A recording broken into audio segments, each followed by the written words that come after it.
જીવનનો અર્થ શું છે, જીવનનો ગોલ શું છે. માનજો કે એમ નાનો હોય કે મોટો હોય, એણે જીવનમાં એક પણ વાર પ્રેમ નથી કર્યો એટલા માટે આ પ્રશ્ન કરે છે.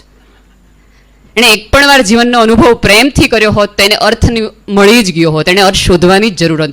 આ પૃથ્વી પર તમે આવ્યા, કોઈને પ્રેમ કરો છો, પ્રેમમાં તરબતર છો, તમારા નામનું એક વગર દસ્તાવેજનું હૃદય છે કોઈ પૃથ્વી પર, તમને ક્યાં કોઈ જુદા ગોલની જરૂર છે. અને સુભાષભાઈ અને મારા મૈત્રીપૂર્ણ સંબંધ માટે મારે એવું જ કહેવું જોઈએ કે જેમાં ક્યારેય કહેવું નથી પડ્યું, ક્યારેય સંભળાવવું નથી પડ્યું, ક્યારેય સ્પર્શવું નથી પડ્યું. એટલે પ્રેમની સાદી જે વ્યાખ્યા કે જે કર્યા વગર, કહ્યા વગર, સ્પર્શ્યા વગર, સમજાય વગર તમને અનુભવાઈ જાય કે, અને એક બધા એવું કહે ને કે આના વગર જીવી નહીં શકાય એટલે માટે મારે આ વ્યક્તિ જોઈએ, પણ આની સાથે જ જીવી શકાય એવો અનુભવ થયો. અને હા, શરૂઆત મેં કરી. હું હંમેશા પતિ પત્નીના પ્રેમની વધુ વાતો કરું, કારણ કે એક મિસકન્સેપ્ટ આપણા બધામાં એવું છે કે પ્રેમી અને પ્રેમિકા હોય પછી લગ્ન થાય પછી એ પતિ અને પત્ની હોય, પ્રેમિકા અને પત્ની જાણે કે હોય જ નહીં. એટલે પત્નીને પ્રેમ કરાય પણ કોકની હોય તો, એવા એક મિસકોન્સેપ્ટમાં આપણે બધા જીવતા થઈ ગયા છે અને માનવા માંડ્યા છીએ. પણ મારે બધાને કહેવું છે કે જો પ્રેમ કહાની તમારી નિષ્ફળ જાય, તમે છૂટા પડી જાઓ, એક વ્યક્તિનો એક્સિડન્ટ થઈ જાય, એક વ્યક્તિ વ્યસન તરફ જતો રહે, એક વ્યક્તિ આમ થઈ જાય, તો જ તમે એને સાચો પ્રેમ ગણો. એઝ ઇફ આપણે ધીમે ધીમે આપણી, અને પ્રોબ્લેમ એ થયો કે આપણી પાસે કથાઓ એવી છે કે બે સાથે જીવ્યા નહીં પણ સાથે મર્યા એટલે પ્રેમ મહાન. બે પતિ પત્ની હોય, સરસ મજાનું જીવતા હોય, સુંદર જીવન ચાલતું હોય, 30-35 વર્ષનું લગ્ન જીવન ને તો આપણે થ્રિલ નહીં થાય. તમે કોઈને એમ કહો 35 વર્ષથી બે સાથે છે તો આપણે એમ થાય ઓકે, પણ તમે કોઈને એમ કહો કે 15 વર્ષથી એકબીજાના પ્રેમમાં છે, ઓ 15 વર્ષથી પ્રેમમાં છો, એટલે આપણે બધાએ ધારી લીધું છે કે પ્રેમ લાંબો ચાલે નહીં. પણ ચલાવવાનો છે ને, હું ઘણી બધી વાર કહું છું કે આઈ લવ યુ છે ને એ એન્ડ નથી. બહુ જ આપણે બધા એવું માને. કોઈક વ્યક્તિને હમણાં એમણે કીધું ને કે ટ્રીક કઈ છે, એટલે ટ્રીક કરો, તમે ઝાડ ફસાવો, લાલ કપડાં પહેરો, રોઝ આપો, બલૂન આપો, ચોકલેટ આપો, ને એક સમય સાંજે તમે એ છોકરી એમ કહી દે કે આઈ લવ યુ ટુ, કથા પૂરી. કોણ કહે છે, કોણ કહે છે, ક્યાં છે? નહીં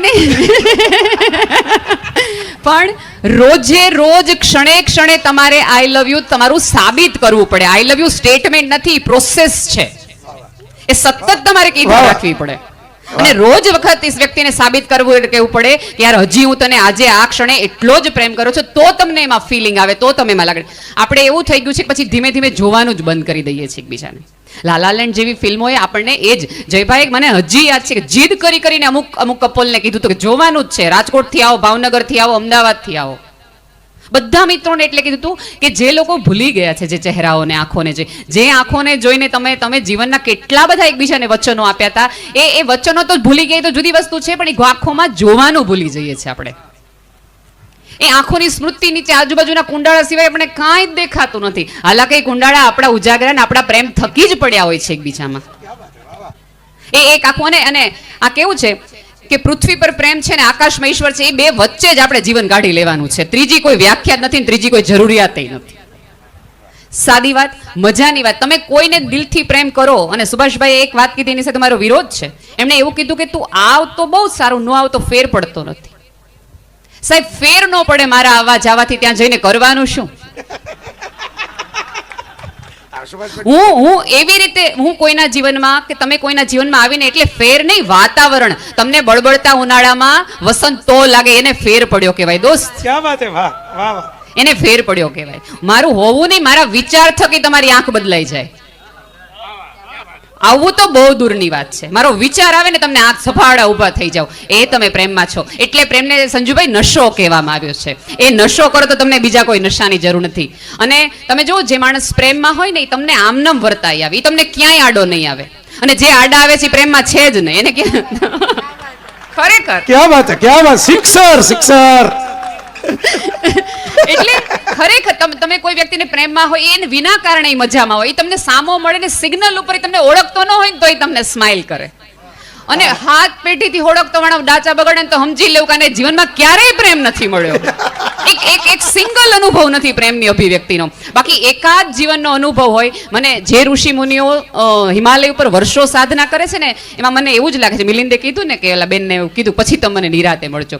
સાહેબ, તમે હિમાલયની કડકડતી ઠંડી વચ્ચે એકાંતવાસ તો જ આખવી શકો કે એક વ્યક્તિનો પ્રેમનો નશો તમને આવો હોય તો એને મળવાનો નશો કેવો હશે કે જગત છોડી જવા માટે તમને હિમાલય એકલા રહેવાની ઈચ્છા થાય.